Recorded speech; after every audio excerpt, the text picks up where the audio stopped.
What up, guys and ghouls? Welcome back to another episode of Fright Mic. And if you're new here, welcome to an episode of Fright Mic. I'm Sam.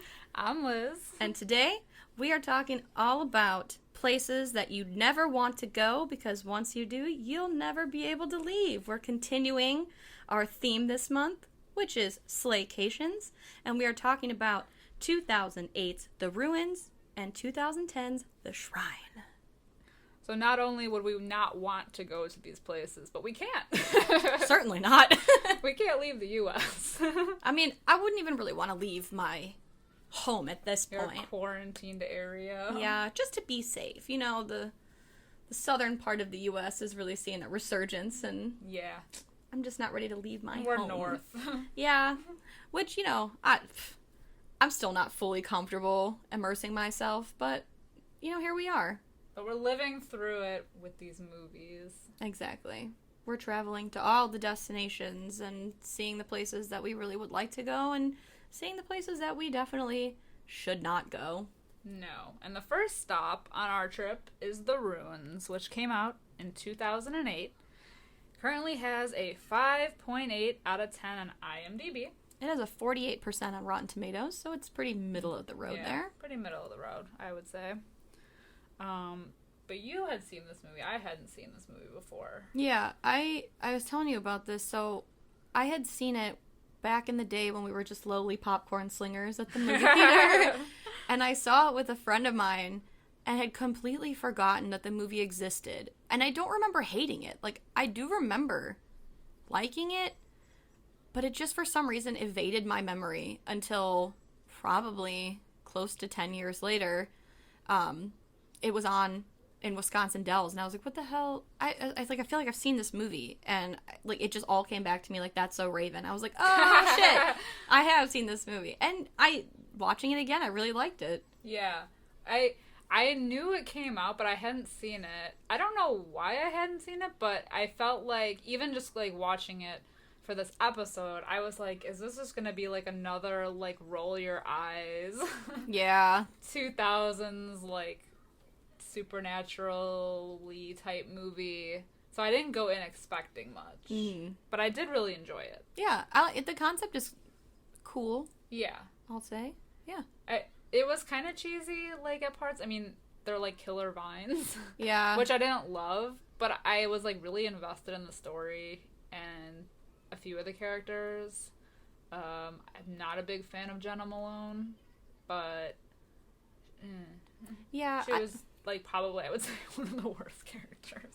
See, there are some things that I really like her in. Like, there's a movie called Saved, also from, like... Oh, yeah. Yes. I heard about Saved, yeah. And I love her in that, and I also love her in Catching Fire. Yeah. The Hunger Games movie. There's not many other movies, though, that I'm like, wow, that performance by Jenna Malone is great. But, you know who I don't know. This actor, I don't know his actor name. I think I know who you're talking about. He's the doctor guy in the movie. The dark hair guy? Yeah. Okay. I have this weird thing, because the first movie I ever saw him in was the Texas Chainsaw one, with Jessica Biel. Yeah. And he is the guy with the glasses. I Yeah. forget his name in the movie. I feel so bad. But I was like, oh, his name's Morgan in the movie. And I was like, I bet without all that facial hair and that 70s hair, like, he'd be super cute. And then you see him in this movie, and he's got no facial hair and no 70s hair, and I'm like, I don't know. But then, like, there's something about him that I'm like, I don't know. But I think if he asked me on a date, I would go. Yeah. Just to see. He has a familiar face. I actually had to pause the movie and look up, like, where I've seen him before, and I did realize once I saw Texas Chainsaw Massacre, I was like, oh, yeah. Yeah. I didn't know who he played. Like, I didn't realize who he played because it's been a minute since I've seen that Texas Chainsaw Massacre, but he does have like that familiar face. I'm like, he looks like he's been in so many things that I've seen, but like I'm so bad with like faces and names and stuff that I'm like, whatever. He has like that like Penn Badgley type, Definitely, like aura. Very like very you adjacent. Yeah, like he has like the like I think it's the neck. He has a Penn Badgley neck. He's like tall and kind of like lanky with like a really long neck and like the short brunette hair, clean cut. I'm like, yeah. He's also in the new Charlie's Angels, which I did see in the theater and I did enjoy. He's like, I think he's the bad guy. He doesn't talk in the movie, from what I can remember. So he's not as good as the Crispin Glover. No, he's not. He doesn't talk either. That's true. Well, Crispin Glover, at least he's got that like that scream. But this guy, he doesn't even talk. He's just like the muscle, you know. Of the group. At least I'm fairly certain he doesn't talk. But that's neither here nor there. The point is that I remember guys that I maybe possibly wouldn't date. Yeah. From like random movies that they're in. And he's in it. And he's all right. I got questions, but he's not the cutest in the movie. No, he's not. We can get to that. Yes. When the time comes, because it comes pretty early. But yes, we'll get into it. Yeah. Well, the movie opens with a girl seemingly in this like dark cave pit, and she's like screaming for help, and then it like cuts off immediately to like a bunch of friends by a pool. It's like a resort in Cancun, which I've been to. You have? And that's that resort. I mean, I don't know if I've been to that resort, but I've been to Cancun. The joy in my eyes for like I was like, oh my god. Yes, I had. That's the only place in Mexico that I've been is Cancun. Oh shit. I went with a friend, like years ago.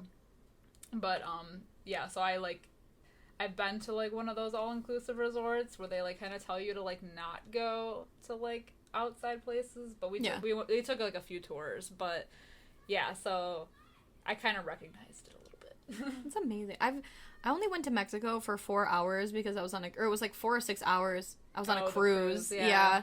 And we had we had an option. You could swim with the dolphins, or you could go visit Chichen Itza, but you know, I didn't want to do that because hiking and physical activity, so I just swam with the dolphins instead. Because we actually did go to Chichen Itza before. Mm-hmm. You could still climb on it back then. Now you can't. Yeah, now you can't. Yeah, you can only look at it because it was like getting ruined by people like hiking up the steps and everything. And I feel like these ruins in this movie look a little bit like Chichen Itza. Yeah.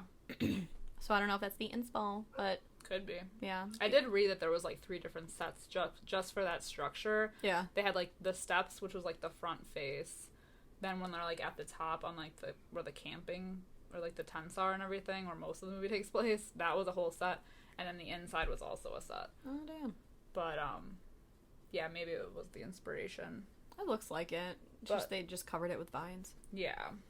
But we do meet our characters. They're all kind of chilling by the pool. There's Eric, Amy, Jeff, and Stacy.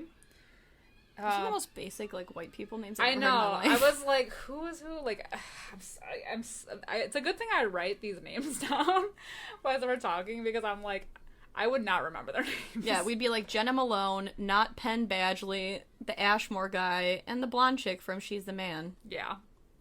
Oh my god. See, I didn't even put that together. I knew who Sean Ashmore was. I knew who Jenna Malone was. And then Penn Badgley look-alike. Yep.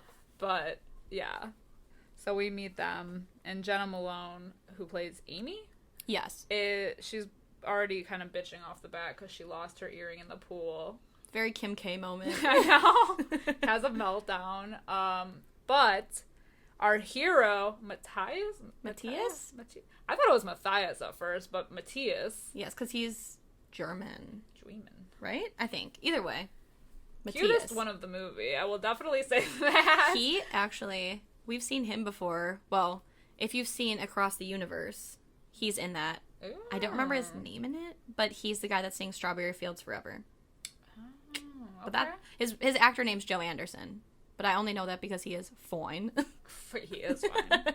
He saves the day by finding her earring for her, which is nice. I wrote in my notes "hot stranger" before I knew what his name was. Golden bronze goddess. Goddess? God, whatever. So as like a thank you, they kind of invite him over to their pool. What do I want to say? Their poolside setup. Their poolside setup, and offer to get him a drink and everything. And he's kind of talking to them and invites them over to kind of like explore these ruins with his like explorer girlfriend, who's like an excavator, I guess, and his brother or cousins. Yeah, I think it's his So he's going with this other guy. What's that other guy's name? Dimitri. Dimitri, yes. Him and Dimitri are gonna go. I think it's his brother, I think it's his brother, because I think he says Bruder, which is German for brother. Yeah. But then they also, this is where I was confused, because they also mention Greeks. Yeah. And I don't know. Because there were more friends. Those are the guys that were, like, passed out on the beach that were supposed to meet them there. Oh, okay. So he's going with Dimitri, his friend, the Greek friends who are, like, not really serious about going, who end up passing out, and we don't really see them until like, the end of the movie. Mm-hmm. But he wants to meet up with his girlfriend, who's, like, this explorer/excavator, who's checking out these, like, ancient ruins, and then his brother's also with her. And these ruins, they make it very clear that they are not in any guidebooks, they are not on any maps. So the maps that they are using to follow, to, like, get to these ruins, they were hand-drawn and given to the Greeks and to someone else. I think it was, like, wasn't it Dimitri's friends? Yeah. So, like, there are only certain people that have a map to these specific ruins that they're going to see, and that's what intrigues them. Yeah, and I think it's really, is it Jeff? He's the doctor. Yes. He's the one that really wants to go, because they're all about, like, partying it up in Cancun, because that's what you do with the resort, but, like, he wants to actually, like, see the history of it, so he kind of, like, convinces them all to go. He's, like, a big old nerd, but he's also a doctor in training. Which, I got questions later on, doctor in training. I got questions. I'm glad he's a doctor, though, because that helps them it kind of helps them significantly. Sort of, kind of. Down the line, and I feel like him being a doctor makes this movie a little bit smarter than a normal, like a typical movie like this would be. Now, if he were a doctor, like if he was Jeff, not Penn Badgley, MD, that makes sense. But something he says, like towards the end of the movie, I was like, huh. We'll get to it. I got questions. She's already got beef. I got beef with Jeff. Sleeves are rolled up. Oh my god, yeah. So, I got questions. But, next day, they're all going to go on this hike to see these ruins. They pay mucho dinero to have a taxi take them to this site, because the guy's like, I'm not going there. And they whip out their cash, and he's like, I'll take you there. I got time. Yeah. But then he does give them a warning, saying, like, the place is no good. And they're dropped off in this jungle, which is not at the ruins, but it's near them enough. And they see two children that are just there. Frolicking by the river. Yeah. And then while they're, like, looking at these children dicking around, Matthias uncovers this, like, hidden path. And as they, like, uncover it, one of the children runs away, and the other one's just, like, staring at them. Yeah. You know when that shit happens, that is never a good sign. And they point out immediately that, like, the two girls, Amy and Stacy, they're like, why was the path covered to begin with? Maybe we shouldn't go. Maybe you should not go. Right. Listen to your gut. Right. Which, okay, like, like I said, like, there's some, like, thought put into some of this. At least they're not completely stupid. But, so yeah, that was, like, the first red flag was the covered path. Yeah. And then they do find their way to the ruins, which does look a little like Chichen Itza, but it's covered almost entirely by these vines. And Matthias points out they can see, like, a tent at the top. And then this was, like, so wild because a man on a horse comes out of nowhere, and he's, like, yelling at them in a language they don't speak. They try to speak to him in Spanish. It's not Spanish because they don't understand, or it is Spanish and they just don't want to speak to them. But, like, then two more men come, and they're kind of, like, trying to communicate, and all is well until Amy, who brings her camera, she's gonna take photos of this whole trip, she takes a step back, and she touches the vines. Then, all of a sudden, they go fucking nuts. Like, her and Dimitri back into these vines, and they're trying to, like, communicate, and they shoot Dimitri in the chest with an arrow. Which is, like, an oh fuck moment. Yes. Because it just escalated so quickly. Well, then it gets, like, even worse. It's not enough that they shoot him in the chest. They shoot him in the face. Yeah, they shoot him with the arrows, which is like, huh. But then, like, the fucking blow to the face, which you see everything, is like, oh, what? Yeah. It's, like, real sobering. It goes from 0 to 100 in, like, a second. And Yes. you're like, oh, shit. It forces all of them to run to the top of the ruins.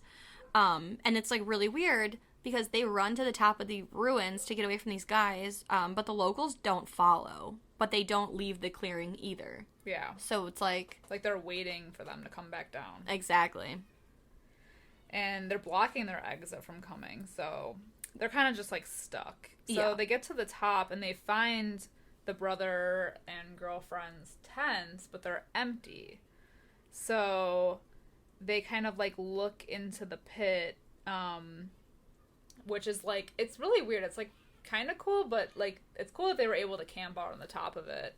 And it has, like, this, like, hole with the pit in the middle, and then, like, a rope so they could, like, scale down. It reminded me a lot of... Yeah.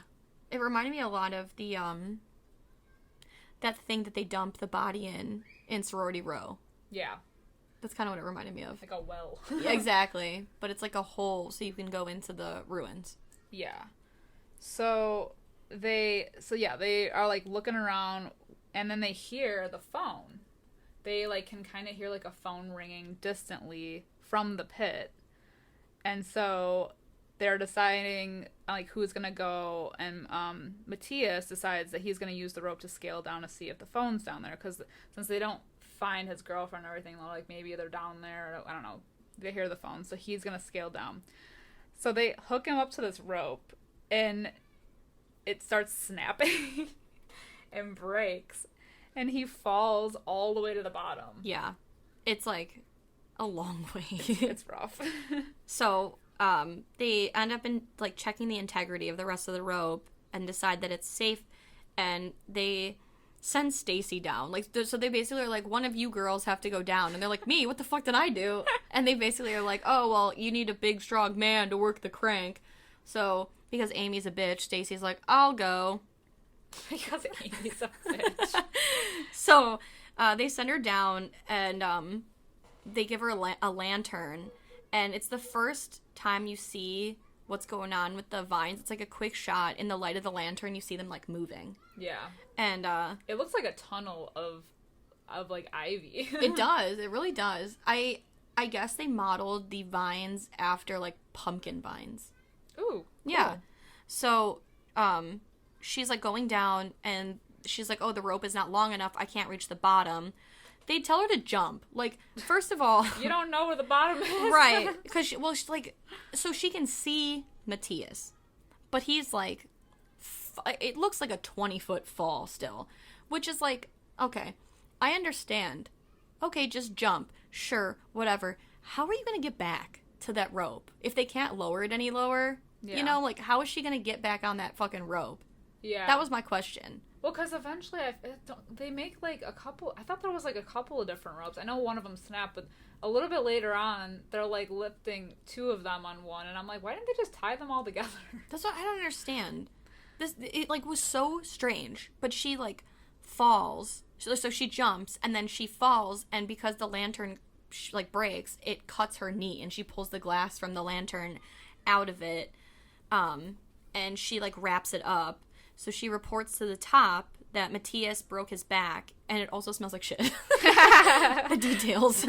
But also, it stinks. Yes. So, like, Jeff, the doctor-to-be, says that they have to make some kind of backboard to bring Matthias back up, because they can't just have him, like, they can't make the injury worse. Right. And this point is when, like, Jenna Malone's character, like, really just... she's, like, so not helpful. I mean, during the whole thing, she was, like, complaining, but she's like, what do you mean we have to make a backboard? What? And I'm like, shut up! Like, for real, just quit your bitching. Oh, my God. Oh, this is, like, yeah, so she, like, even... She's like, and she runs to the bottom of the, like, ruins to, like, try to, I don't know, ask the locals for help. With them. Right. And she gets pissed off that they're not helping, and she throws a clump of the vines and ends up hitting this kid, like, literally dead, square in the chest, and they shoot him. Yeah, they just full out, like, look at the kid in fear and just fucking shoot him. And he's, like, gotta be, like, 10, 12, maybe. So then they, like, retreat to the top of the ruins, and they send Amy down with this, like, makeshift backboard that they had fashioned together with, like... That's what it was, because they sent it back down with another rope. And I was like, why didn't they tie them together? Well, see, I think at that point, it wasn't more rope. They had used, like, pieces of the tent. Oh, okay. But that was the thing. Yeah, like, if... I don't know. I get that it's, like, a hectic situation, and you're not, like, maybe thinking clearly, but... like, if she was like, it's not long enough, and they had her jump anyway, why wouldn't they be like, all right, we'll pull you back up and we'll figure something out? Like, yeah. I don't know. Whatever. They took a lot of chances. They really did. But they have this makeshift backboard, and, like, the girls, they try to lift him and keep his back straight, but they bend him like a goddamn pretzel. God, it's so crunchy. It's so crunchy. But they're all able to get out of that shaft. Yeah. So then eventually everyone's back at the top. And so they're kind of going through Dimitri's backpack, and they find his plane ticket. So, like, they're basically kind of banking on somebody finding them at this point. Like, they mentioned it a couple times during the movie where, like, well, if the airline sees that he's not, he hasn't shown up for his flight, which is supposed to be the next day, then, they'll have to go searching for him. I'm like, I don't think it works like that, but, like... Right. Well, they said, like, his friends, like, when he's not on the flight, right. His friends will be like, oh, that's weird, he should have been on it, and they'll come looking for him. Yeah. But again, I don't know. They're really banking on, like, they even say, like, well... we're supposed to leave this day, the hotel will call the police if we don't check out, so they're really, like, banking on people coming to find them. Yeah, that's kind of, like, their only hope at this point. But they do, so, like, when night falls, they cover Matthias in a blanket per Jeff, because he doesn't want him to get cold or whatever. And the next morning, Jeff finds a dead body covered in, like, vines and flowers. And Stacy and Eric, they wake up. Stacy sees that there are vines covering her leg that she injured, and they're, like, coming out of the hole. Meanwhile, outside of the tent, Matthias tells Amy that he feels, like, weird. He feels off, and he looks like a little gray. Yeah. And he's like, show me my legs. And she rips off the blanket, and they are also just covered in vines. And so it's like a double, like, ah! And they have one doctor in training. So, like, he's kind of trying to figure out, like, who to situate first. Eric points out that the vines are, like, growing on their clothes. Like, it looks like mold. Yeah. It's disgusting. And they see that it's coming from inside Stacy's leg. Ugh. Which, Ugh.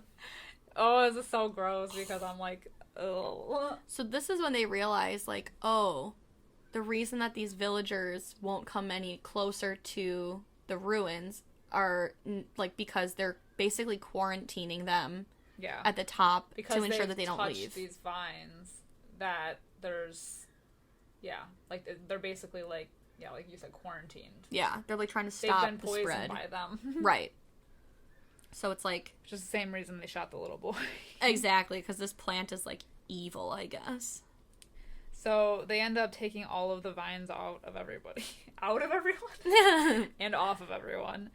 So now it's, like, crisis mode, and both of the girls go back down into the pit because they keep hearing this phone ringing, and they're, like, trying to, like, figure out... because none of their phones work on this thing, but suddenly, like, magically this phone does. So that's why they're really trying to find it. Still no sign of the girlfriend and the brother. Right. But, they do go down, and they're kind of, like, they kind of go through, like, a little, another, like, cavern. Everything is just covered in these, like, plants and vines and everything. They end up finding the body of another girl who's in there, who's clutching the phone, but the phone looks, like, broken. And they notice that they can still hear the noise, so they're like, maybe it's not this phone, maybe it's a different phone. But then, Amy realizes that the flowers that are growing on the vines are, like, mimicking the noise of the phone ringing, and that's what they've been hearing the whole time. So it hasn't been a phone this whole time. Yeah, so it's just those stubborn flowers. Right, those gosh darn plants. Well, the vines end up, like, coming alive and attacking the girls, and they get out, like, just in the nick of time. They're just kind of, like, butthole clenching. Yeah. because they're like truly after them. It kind of reminded me of The Descent when they were like going through like the vines because like the really like shallow cave system that they're in. Definitely. Like inside the rune. So they decide that when they get back out that they're just gonna like wait for help, but Matthias is not looking good at this point. He is gray. And so Jeff is kind of assessing his situation and decides to let everybody know that in his opinion he needs to cut his legs off because they've been broken, they're gonna get infected, like sepsis might set in, and so they're like in disbelief because he's like, Eric's like, what the hell do you mean we gotta do this? Right, because he's like, if we don't cut his legs off, he'll die. Yeah. And they're all like, I'm not cutting his legs off. What the hell are you talking about? He's not like, even Eric was like, you're not a surgeon. Yeah. Jeff? You're not a surgeon, Jeff. You can't do that. And Matthias is like, do it. Just take my legs. Yeah, even when he's dying, he's hot. Yeah, exactly. But here's the weird thing. So, Jeff was like, his back is broken. He doesn't feel anything from the waist down. We'll just break his legs and cut him off at the knees. Oh, just break it? Yeah, because he can't feel anything. Well, then they take these giant rocks, and Jeff breaks his leg, but then he's screaming. Like, Matthias is screaming the whole time. So I'm like, Jeff, you fool. You told me he wasn't going to feel anything. Why is he screaming like that? Is it, like, and that's the thing, is, like, was he screaming because he was in pain, or was he screaming because he's watching his leg being broken, and it should feel? Both? Right? They couldn't give him a courtesy blanket to, like, cover, like, a C-section. To get, like, some kind of cover so he didn't have to see this happening. I mean, at least they gave him some tequila, but... True. But in, like, one of the juiciest shots of the movie, they show them slicing his legs off with a pocket knife, basically. Yeah. I guess it's a hunting knife, but the thing is, like, tiny. It's like something I'd cut an apple with. Oh, man, and you hear it, they, like, are so...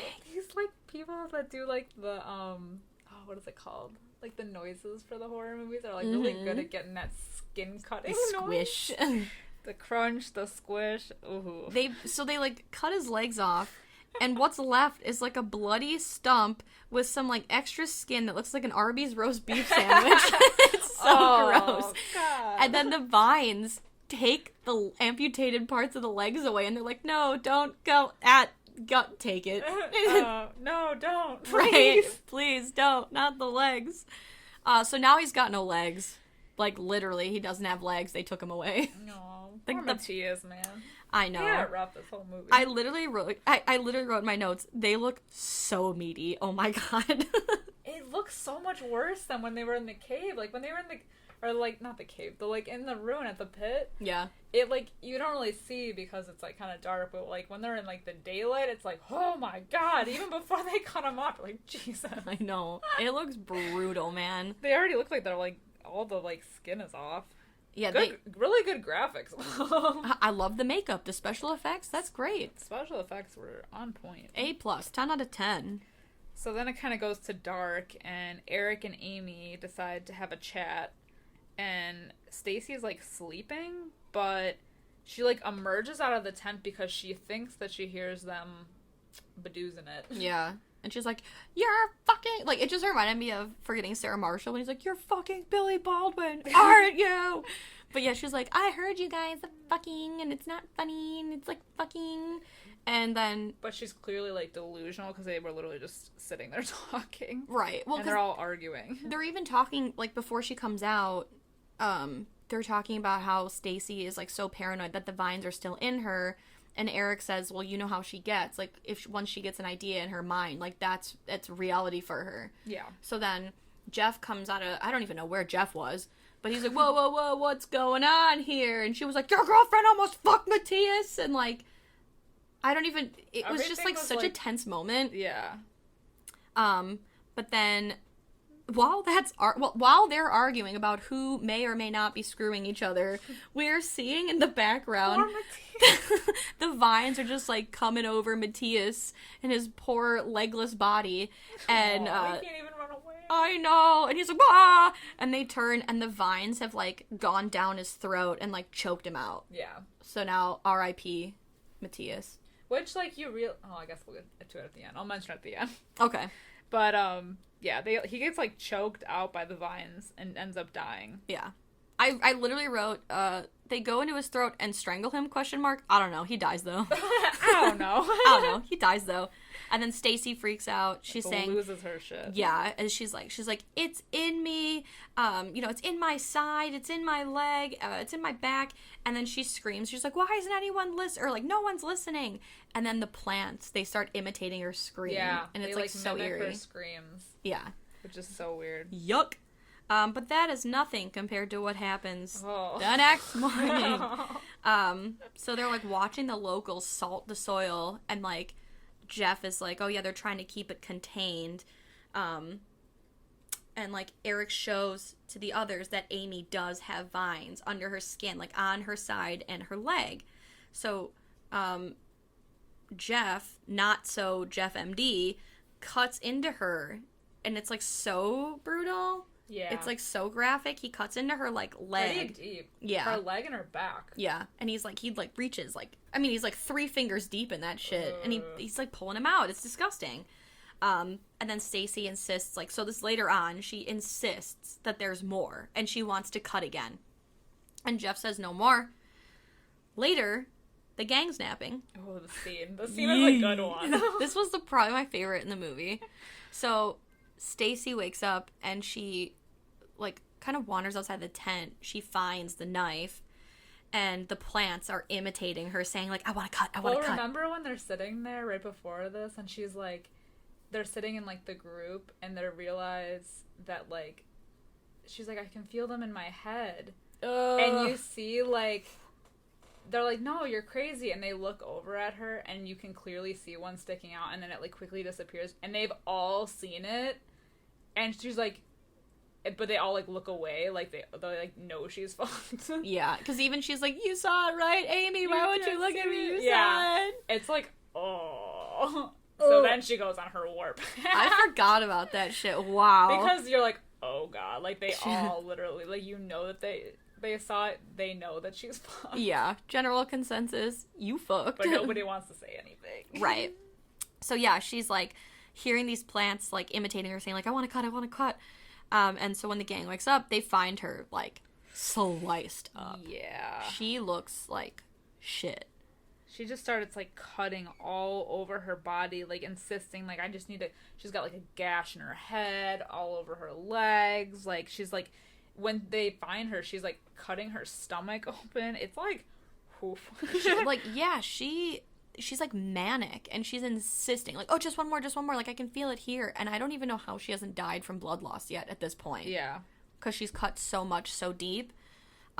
Jeff tries to get the knife back, and she, like, swings at him with the knife and cuts his hand. And it's, like, it's so insane. It shows you how manic she is, because she, like, cuts his hand, and she's like, sorry, and, like, goes back to cutting and is, like, talking to herself. Yeah. And Eric, her boyfriend, is, like, trying to, like, calmly talk to her and tries to get the knife, and she just turns around and just full on just... Rage stabs him. In the chest. Yee. So, like, the vines immediately sense that Eric has died and just start, like, pulling his body away. Yeah. So, obviously, they're, like, carnivorous. Yeah, they're definitely flesh eaters. Man-eating. Literally. Plants. Oh, my God. Yeah, so then Stacy is freaking out now. She's like, I didn't mean to. And she begs Amy to kill her. And she's like, I can't. But then we see Jeff over in the corner over there. Yeah. And he's like, yeah, he's like, you can't. But I can. And so we see him, like, pick up a rock, and we don't see it. But we hear it. But we hear it. We hear a scream and then a blunt not scream. Yeah. Long story short, Jeff obliges. Jeff puts her out of her misery, which is probably for the best because she was looking rough. Yeah, she was fucked anyway. So, all hope is lost at this point. And I think Jeff realizes that they're kind of fucked. And so Jeff and Amy decide that they're gonna create like almost like a diversion. So Jeff gets the idea to kind of like smear blood on Amy and make it look like she's dead. So he brings her like limp body down and starts to distract the men at the bottom who are, like, guarding them from leaving. Now this. This is where I got questions for Jeff. Oh! This is the part where I got questions for Jeff. So, he puts her body down, and he's, like, making eye contact with this guy. Doesn't really know if he can understand him, but he's, like, saying his piece or whatever. And it's, like, to get everyone, like, away from Amy so she can run, right? Well, he's like, I'm 22. I'm from Illinois. I wanted to be a doctor. Okay. I didn't go to medical school, but I know it's, like, a lot of years of school. I feel like at 22, you've just graduated a 4-year university, right? Most people, like 21, 22, somewhere in there. So, yeah. Okay. He knew, at the top of that ruin, he knew a lot of medical stuff. How you know that? How you know that, son? Because he's talking about cauterizing and cutting and breaking and whatever, and, like, they need to, whatever. Maybe that's, like, Doctor 101. Like, right. Com 101. That's, like, the first thing you learn. MD 101. How to build a backboard. Yeah, exactly. Wound care 101. I don't know. That's where I was like, because this movie had me. I was like, yeah, of course, he's, like, pre-med. They're talking about how he's gonna, whatever, abscond away to school, and Amy's gonna be alone. I was like, I get it. I'm with you.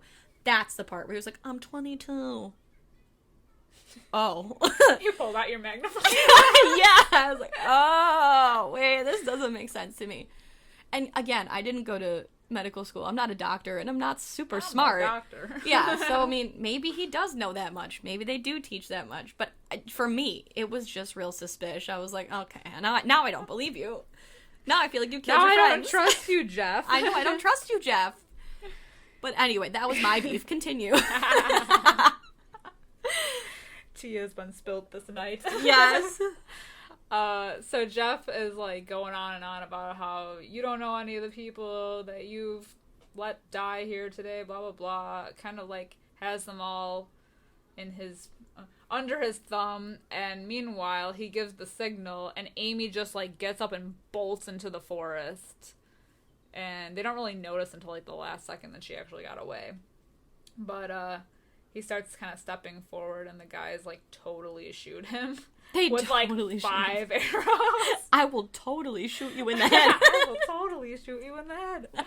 Yeah, they totally shoot him with, like, 5 arrows. So, Jeff has fallen, and, the guy from the beginning on the original, like, horse, Mercy kills him, I guess, with a shot to the head, or what I assume is the head, because we just then see Amy running through the forest, and she hears the gunshot. Yeah. But she makes it to the Jeep, like the Jeep that the brother had, and she like narrowly gets away.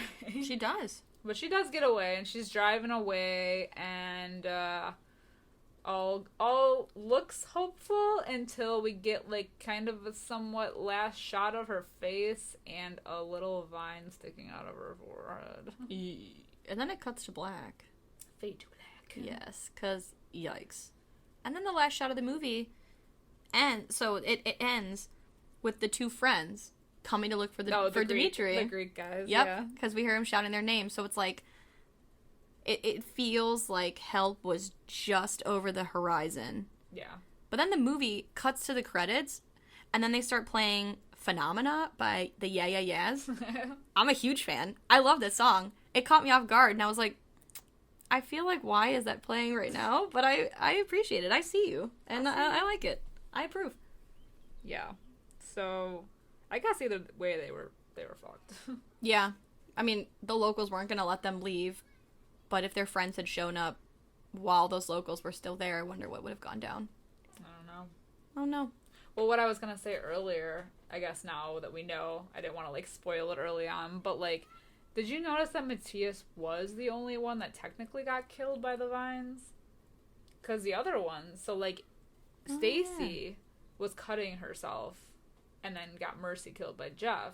Jeff got killed by those guys. Eric got killed by Stacy. Eric got killed by Stacy. Well, we don't know what happened to Amy. True. Because all we see is the vine coming out of her head.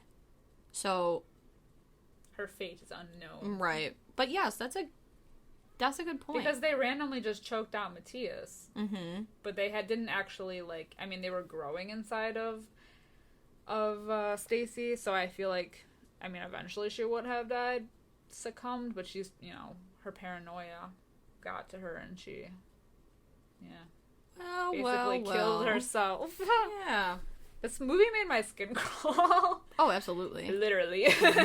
It just, like, so with the whole, like, you can see the vines moving under the skin, it really made me feel like when I take my makeup off at the end of the day and I have those, like, little goopy black things in my eye and I peel them out. It's, like, from my, like, eyeliner or whatever, and sometimes they'll be stuck to my eyeball. That's what it reminded me of, because they look, like, gooey. I don't know. They reminded me of, like, ticks. Or, like, those, like, bugs that crawl under your skin. Yeah. It's, oh, man, it's... The visuals gross, were great in this movie, though. I'll say that. True. I mean, this is 2008, but solid visuals, really good gore. Yeah, I feel like it doesn't feel super dated either, because I hadn't seen it since the theater in 2008, and watching it now in 2020. Yeah. It holds up for me. I'll say the Vine thing. I think I said it earlier. The Vine thing was a little meh. Like, I'm like, okay, killer plans, whatever. It's like kind of like when you do like the killer mist or fog. I'm like, yeah. Okay, whatever. Very M. Night Shyamalan. Yeah. Yeah. So, I don't know. I think I don't know if it would have been too much like The Descent to have like creatures stalking them or something. Yeah. Or something similar to our next movie. True. And we're going to be talking about something else. So, what would you rate it? Because of the Vine thing, I'm going to go middle of the road. I'm going to go with 3.5 out of 5 for me. Okay. How about for you? I actually really enjoyed this movie despite that. And I will say that the Vine thing did kind of, like, turn me off to the whole thing a bit. But I gave it a 3 out of 5. Oh. Because I did really enjoy it. But I thought, like, the premise was a little... I thought it was creative that they were on these ruins and everything. And it was, like, a cool setting. I actually did like that Jeff was a doctor to be, because I felt like him having this medical knowledge kind of helped them, but it was like, it made the movie more interesting because he was like, we got the leg cutting off scene, we got the, like, everything else. He, like, knew what to do, and I guess, like, when you watch a bunch of movies like this and they're all dumb, it's like...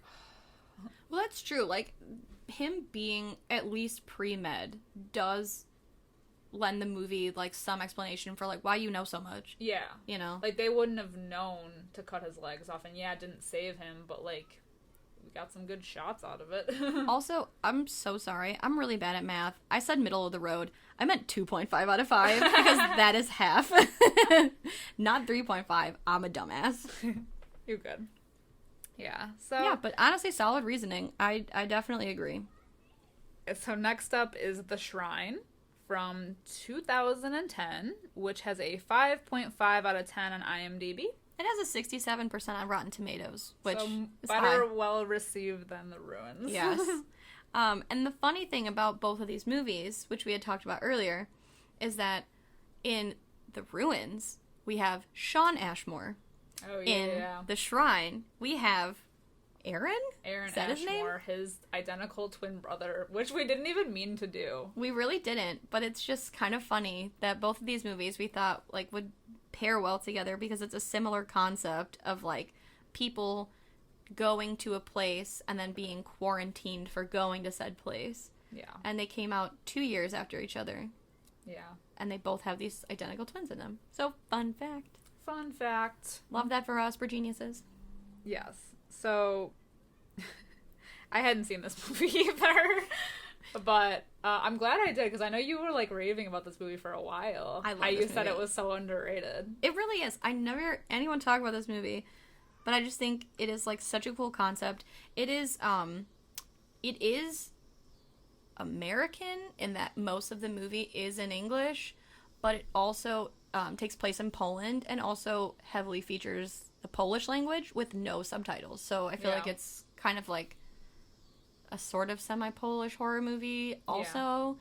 But yeah, I never hear anyone talk about this movie. So. I actually like that there wasn't subtitles, because it's, like, similar to how, like, in Midsommar, they didn't have subtitles for, like, the language, but it makes you feel like you don't know what's going on. You're like an how outsider. they do. Yeah. Yeah.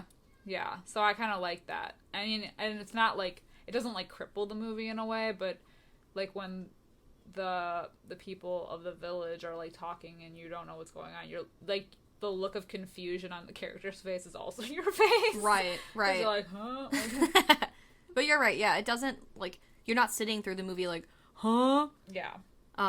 So I just if you have seen this movie, let us know on our social media, which we'll get to at the end. I was gonna say, I've never heard anyone talk about this movie before you. So right.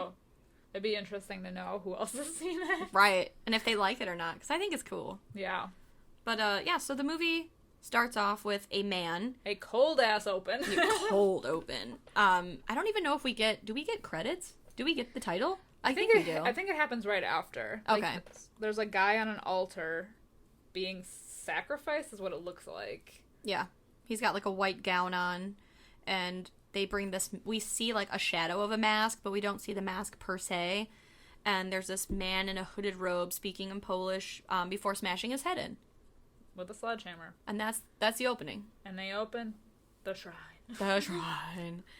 Which has got cool opening credits because then we slowly like fade into like the doors of the shrine. Yeah. Which I thought was cool. But then, boom, smash cut. Reporter Carmen, photographer boyfriend Marcus. They argue about how she is a workaholic and more occupied with work than with being with him. And he has a period pink panty meltdown about it. I mean, it fits. She's a reporter. I'm reporting. Pittsburgh, 1922. It was night. The time, 2:37. A shot rang out. A scream. Winds blowing northwest. So anyway, relationship troubles. We've got Carmen. She's a reporter. She's a workaholic. We get it. We've seen it. We know it. We love it. We love it. No, we don't. We don't like her. I don't like her. She is the worst. She is the worst. And I know I say that a lot about, like, female characters in the movies that we do. I literally feel like I say it every episode. But she is truly the worst. She sucks. She straight sucks. She makes the beginning of this movie... Anyway, go on. Yes. And I just have to say, for all of you that haven't seen the movie and are thinking of watching it, first of all, if you haven't seen the movie, we're spoiling it for you.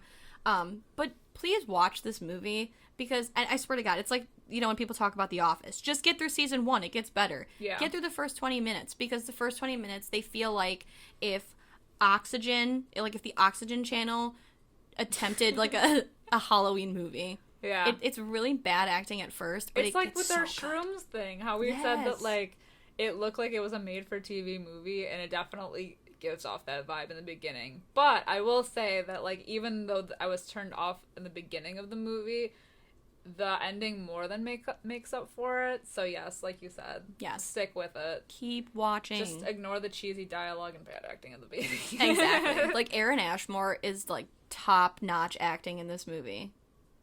And that's saying something because I've never seen another Aaron Ashmore movie. I didn't even know he had a twin. I didn't know either. I thought there was one Ashmore. Now there's two. So yeah, Carmen, she, like I said, she's a reporter. Her boss gives her this piece to do on why this farmer's bees are going missing. And she's like, that's boring. Suspicious. Yeah. But whatever. Yeah. Honestly, I'm interested. But Carmen's like, boo.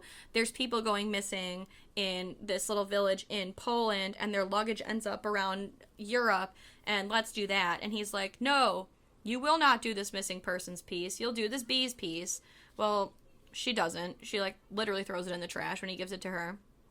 And, she brings her, like, I think it's her assistant or like an intern. Yes. This poor Sarah girl. Yeah, Sarah the intern. They go to this Eric guy's house, and Eric is like a name that she got. He's like the latest in this missing persons thing. Missing backpacker. Yes. And his luggage turned up. So they go to his mom's house, and the mom's like, the police are no help. They're not doing anything. It's a missing persons case. They're not going to get around to it. So Carmen goes through his luggage, which was recovered and sent back to the mom, and she finds this journal of Eric's, which she keeps.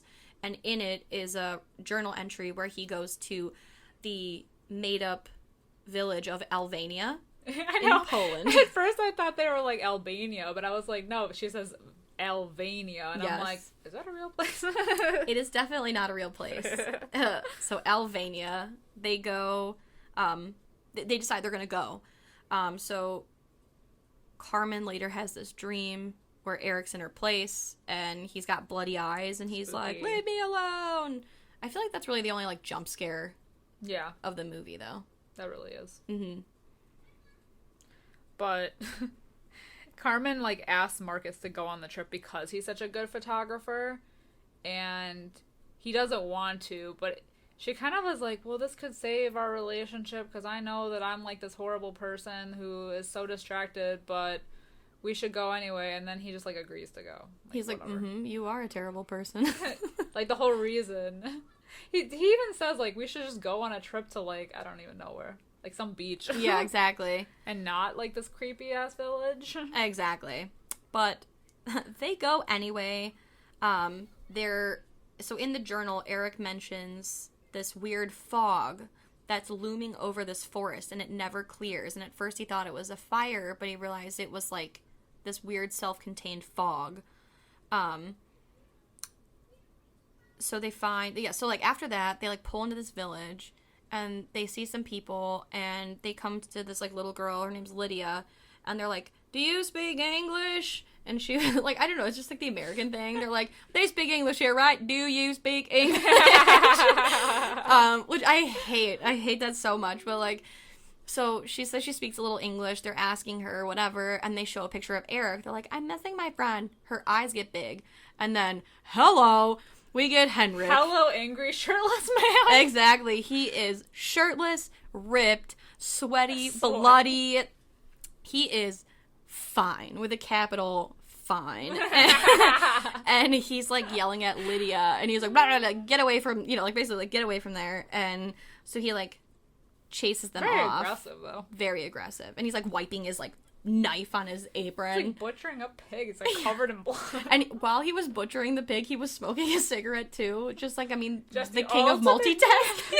The ultimate man. Killing your pig. Exactly. Smoking your cigarette. Oh, my God. Oh, my God. Yeah, so we got some nice shots of that shirtless hunk there. But they, like, go further into the forest, and they see this, like, fog, and Eric's like, oh, yeah, that is super weird. Because it literally is just, like, a wall. Yeah. Like, the fog doesn't move any farther. But at least Marcus is, like, the smart one, where he's kind of like, we should avoid it, and Carmen's like, no, we need to go check it out. I think I said Eric, because I was thinking of the other movie. Oh. I meant Marcus. Well, no, yes. Eric is the missing one in this movie. Oh, okay, okay. Yeah. But at least he's, like, smart enough to, like, see, like, yeah. He's like, we should not go in there. But, because, this movie wouldn't be a movie without two idiots. Sarah, like, so Carmen and, what's his name? Marcus, they argue. And then Sarah just, like, wanders off like a dipshit into the fog and disappears. So Carmen goes in to find her against Marcus's wishes.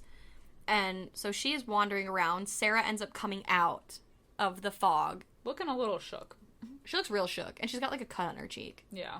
And Marcus is like, what did you see? And she's like, where's Carmen? And so, like, they're waiting for Carmen to, reemerge. So, like, this was so cool. So, it's, like, very dense fog. It's all white. You see, like, a few little branches here and there. It's quiet. Like, there's, like, no noise.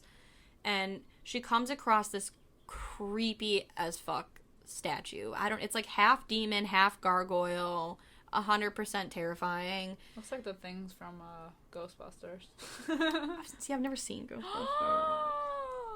What? Shit. You've been outed. I know, I've been ousted. Oh my God, what? I'll get on it. More on that swear. later. Check back for developments. Oh my God.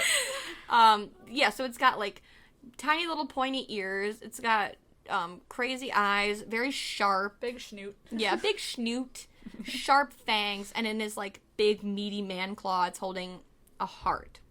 And she takes a pic of it from the front, moves to the side, goes to take a pic of it, and realizes, oh shit, this statue has completely shifted his head, and it's now her. Yeah. It was spooky. It's creepy. And then it starts to bleed profusely out of his eyes, nose, and mouth.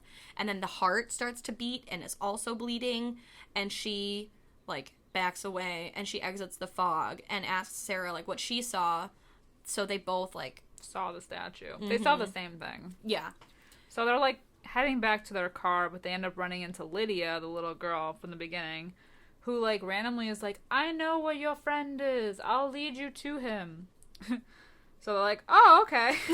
Dope. So she takes them to what looks like a shed. Yeah, I wrote shed, shack, I don't know.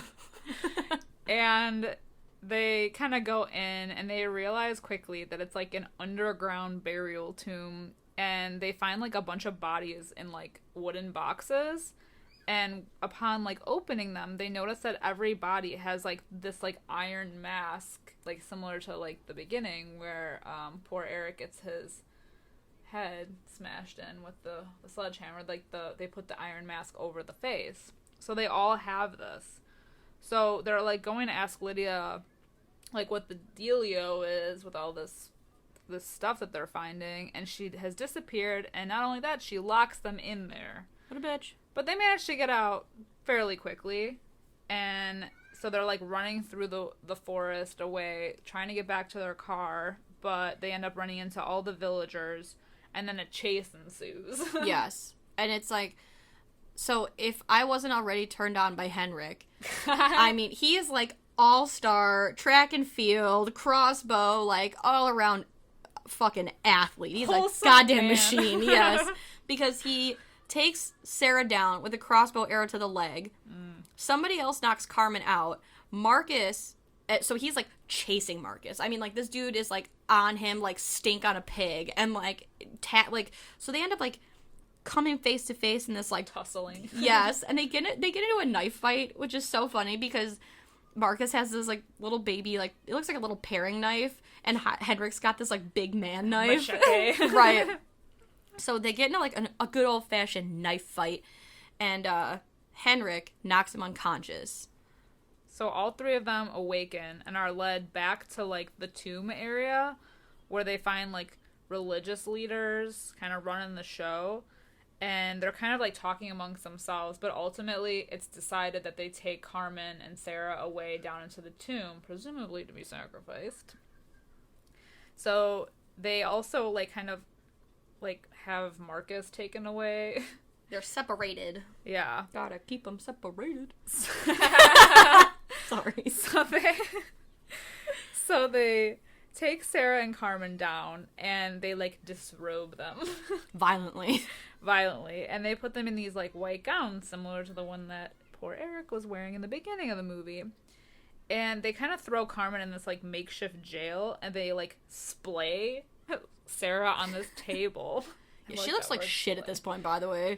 Poor Sarah, the intern, is so shook, wondering what she's gotten herself into. I don't blame her, because I'm like, this $8 an hour job is not worth it. Exactly. So Sarah kind of sees, like, when she looks up at the leaders, like the cult leaders, that she keeps seeing, like, flashes of, like, a demon face on all of them. And in a pretty brutal shot, they start cutting her pretty deeply. They cut her wrist, and then they just start sawing at her Achilles tendons, like both of them. Oh, God, I don't know what it is about the Achilles tendon being cut that makes me feel some type of way. Like, I felt it. Oh, for sure. In my body. On the plus side, they do, like, this upshot of her face, so we're, like, the camera's down below, and her lashes, like, hella long, so proud of her. But yeah, she can no longer walk, and they're like, I don't know. Yeah, the transition. But yeah, she can no longer walk, and she's basically cut to shit, but her lashes don't. Her lashes look great. So they're, like, bloodletting her for whatever reason, and then they take this mask, so it's, like, I don't even know how to describe it. The mask is, like, held on both sides by, like, people. These sticks. Yeah. And it's placed directly over her eyes, and we see under the iron mask are, like, two long-ass, like, stakes? Yeah. Would you call it points? Mm-hmm. And, this guy is reading some, like, chant in Polish over her, and then they hammer the mask down under her face, and she twitches a lot. A lot of twitching. very Wasn't twitchy. that like a medieval torture thing? Honestly, I wouldn't be surprised. I feel like when we went... I was gonna say when we went to this museum, but we definitely went to medieval times, and I definitely remember seeing some kind of torture device with like some helmet full of spikes. When we went on that very educational trip To medieval times. If you don't know what medieval times is, it's a restaurant and dinner show, and they have with a museum of torture. But they do have the museum of torture where you can see like actual devices used, which I highly recommend. My sick ass really enjoyed. Oh yeah, always highly recommend. 12 out of 10. But I think you're right. So that happens, and then Carmen, she starts to see these like weird demon faces too. So at this point, you're like, what? Are they hallucinating? What had happened in the fog? So Marcus is like forced to dig the 2 graves. Yes. Out back. And he's like being held at gunpoint to do manual slave labor. Yeah. But good guy Marcus over here, he starts swinging that shovel around, knocks the gun guy unconscious, and God bless this man, because not only does he pick up the gun, but he checks to make sure that there's ammunition in it. That is rarely seen in horror movies. It is. Or any movie, really. Yeah. God Shoot bless. first, ask questions later, usually. Exactly. Well, he gets to Carmen, and they escape. So they end up running to, like, this farmhouse-looking thing, and they find a car in front, but they don't see any keys. So they end up, like, kind of breaking into this poor family's house and holding them at gunpoint to try to, like, get the keys. But the interesting thing is, though, like, because I think Marcus kind of goes in first, but when the wife, who's being held at gunpoint, sees Carmen, she just starts freaking out, like panicking, and we're like, what the fuck? Okay. Yeah, because she sees the gown. Yeah. Because Carmen is wearing the gown still, so I think she, like, knows what's up. Exactly. Like, I'm pretty sure, I don't speak Polish, but I'm pretty sure she's like, get that fucking demon up out of this bitch right now. If I had a translator, that's what I would have. That was my educated guess. So Marcus ties up the poor family. I don't know why. Like, why couldn't he just be like, where's your keys? And then peace out. But he takes the time to, like, have them all tied up together. Meanwhile, while he's doing all that lollygagging, Carmen is, like, tweaking. She's seeing, like, demons, hearing, like, voices from all over. Stuff is, like, shaking. Windows are rattling. All this stuff is happening. So Marcus ends up getting the keys from the little boy, but the little boy is kind of like, hey man, your girlfriend's evil, which he kind of just like brushes off. But the little boy says because she saw the statue, she's like turned. Yeah, she's too turned. Yeah. It's too late for her. Yeah, and this is another creepy part of the movie, because if you've listened to the podcast from the beginning, you'll know Which you should. The torture. Yeah, what you should. Go listen. You know how tortured I am by the ring. So Carmen, who has dark hair, which I thought was a wig at first, while she's like freaking out, she sees a mirror. In this mirror is her reflection, but the reflection is of her back, and it's like real hunched over, and it turns, and it's got like her wet dark hair in her face, and I was just all sorts of triggered. Y'all triggered. But then like the reflection like flips the hair out of his face in like a very Little Mermaid motion, and she's like, bah! And now Carmen's a demon. She goes full demon. She kind of looks like Bagul. I wrote that she looks like I could see Bagul mixed with like Reagan from The Exorcist. Oh yeah. I do get Exorcist vibes. Yeah, it's very that. Yeah. So she's like fully evil now. Marcus like searches the house for Carmen. He hears like the family screaming. He sees the little boy being dragged away. And then he like kind of moves out into the house, and he sees the carnage that's left over. All 3 members of the family are slaughtered. Brutally murdered. And then Carmen is like, bah, and pounces on him. And she's like, she tackles him to the ground, and she's looking all crazy like, and she's like, I've tasted the blood and flesh of the fallen angels, and like some other crazy demon shit. Some other crazy And the villagers, because they had heard Carmen screaming before, so like when she is like fully turned, they come fully loaded with holy water and prayer. Exactly, and 2 big old crosses, and they're like, "Back, you demon!" And she like backs up, and they're all like chanting in Polish, and she responds in Polish.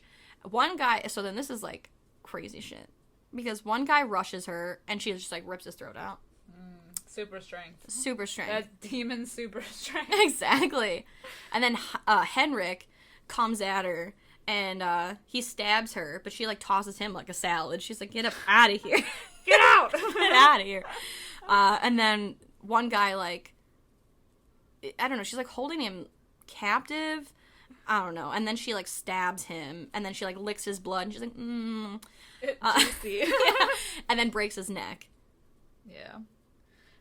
The cult leader, though, he like tries to like kind of perform this ritual, like essentially, you know, power of Christ compel you. Yeah. But she ends up killing him, and in his like dying breath passes on the baton to Henrik to like continue it. So, I mean, like, we realized that all along these villagers, or who we thought were these cult people, are actually the good guys. In a twist. In a twist of fate, they're the good guys trying to keep these demons at bay, hence why they warned them in the beginning not to go anywhere near the fog or anything. Yeah. The shrine. To quote Henrik, "You are English? Go back to England." Right. So they were trying to help him all along, but Carmen, the bitch that she is... She's a real bitch, honestly. Insisted we haven't on mentioned going. that enough. Have I mentioned how I don't like her? Because the whole movie, Marcus is smart, and he's like, "We shouldn't do this," and she's like, "We're doing it." Yeah. And then they get in trouble, and then something else happens, and Marcus is like, "Let's not do that," and Carmen's like, "I'm doing it." Worst. Truly the worst. But Henrik continues with the prayers and holy water. He ends up stabbing Carmen and, like, dropping her to the floor, so she's, like, pinned. And, I don't know, it was just such a twist at this part that you're like, oh, so these people are the villains. Like, not the cultists. Right. But it's crazy. So, Marcus ends up realizing all of this is going down. Like, he realizes that they're just trying to help. So he ends up helping them, like, kind of hold Carmen's head. And at the last second, like, you see, like, normal Carmen, like, "Help me." And he's like, "Nah, though." Right? He's like, "Nah, though. I'm good on you, man." And then they hammer that shit down on her head, and she twitches to death. Yeah. Yeah, so... the threat has been neutralized, and I feel like the final shot is almost like a bad first Tinder date, you know, because like they've been through some shit, wasn't great. Henrik walks Marcus back to this like Uber essentially. He's like, "This guy will take you where you need to go," and Marcus is like, "Can I ask, like, what is the dealio with that fog? What is that?" And Henrik says, "It's a curse left on the land from long ago, and it cannot be undone." And the movie ends with us zooming in to the fog on that statue. Boom, cut to credits. No yes play. Aww. Yeah. Well, like I said at the beginning, like, the first half of this movie was, like, so not great that I was like, oh, God. But... but the second half, like, made up for it. At least we got that solid twist ending. We got some gore. Mm-hmm. Some pretty good gore. Definitely and some gore. I don't know. I like that the whole thing was, like, you thought that these people were, like, horrible, sacrificing people up to this demon, but it turns out, like, in a twist of fate, that they were literally just trying to protect the other village people. Exactly. And all these dumb backpackers. Like I said, I mean, that's just the thing that I was talking about this the other day. It's like, when people come to America, we're like, learn our language. But then when we go to other countries, we're like, do you speak English? Like, why are we so American? Right. So just like, you know, it's like all these backpackers are going missing in Europe, and you're like, oh my God, they're killing these people. But really, it's like, they have to. Yeah. For the protection of everyone.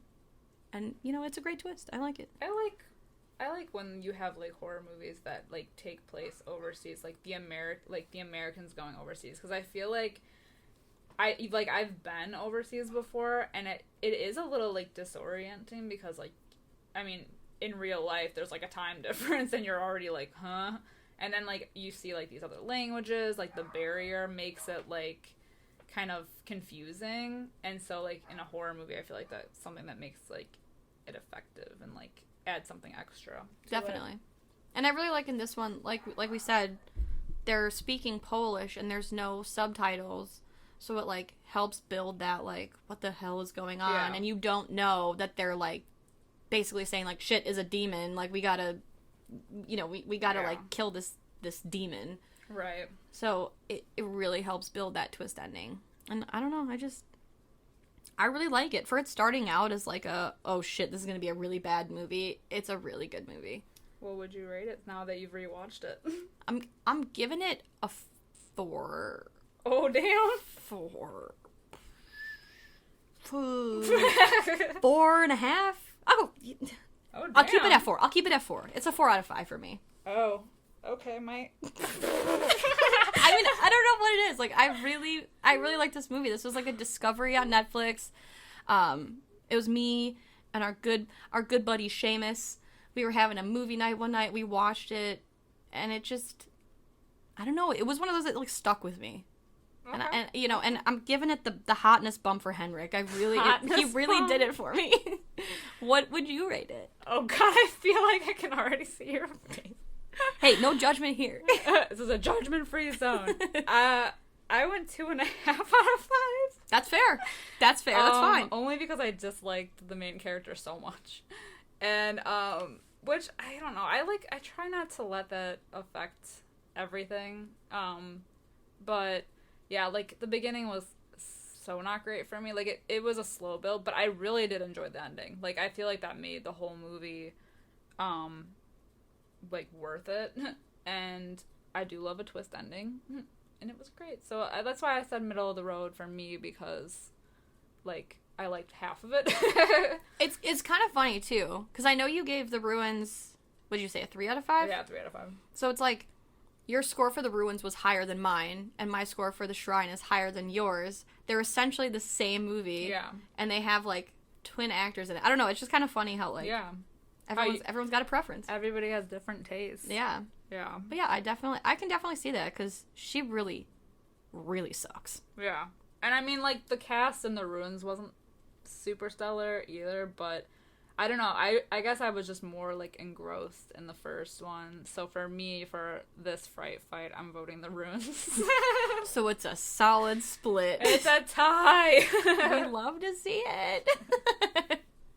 All right, guys. So now that we've landed at a tie, and we're gonna wrap up this week's episode, please let us know if you've watched either of these movies, and if you do want to watch them both, let us know which one you pick, because now we're torn. We are torn, so you need to be our tiebreaker, because we're not gonna come to a conclusion here today. Please do. Let us know on, I guess Instagram would be the easiest way. Yeah. In our comments. Yeah. On our most recent post, let us know which one you would prefer. You think. I'm really curious to know if anyone has seen The Shrine and feels as passionately about it as I do. Because, like I said, nobody talks about this damn movie. I feel like I'm alone here. So let us know. Please do let us know. Because I've literally never heard anyone talk about it before. No. So, and it was hard to find. I mean, like, you owned it. Mm-hmm. But, like... Well, so I shouldn't say it was hard to find, because it's on YouTube for free. And that's how I watched it, but I couldn't find it on demand anywhere before I looked on YouTube. Yeah, I remember, like I said, we watched it on Netflix, like, 100 years ago. But then I had seen it at Disc Replay. And it was on DVD. I think it was, like, $6, $7. And at that point, I was like, that's too expensive. I'll wait. And then I left without it. And I thought about it all night. And I was like, shit, like, I need to get this movie. So I went back the next day and bought it. And I'm so glad I did. Yeah, because I've never seen it sold anywhere or anything. But, yes, let us know if you've seen it. Yeah. Please do.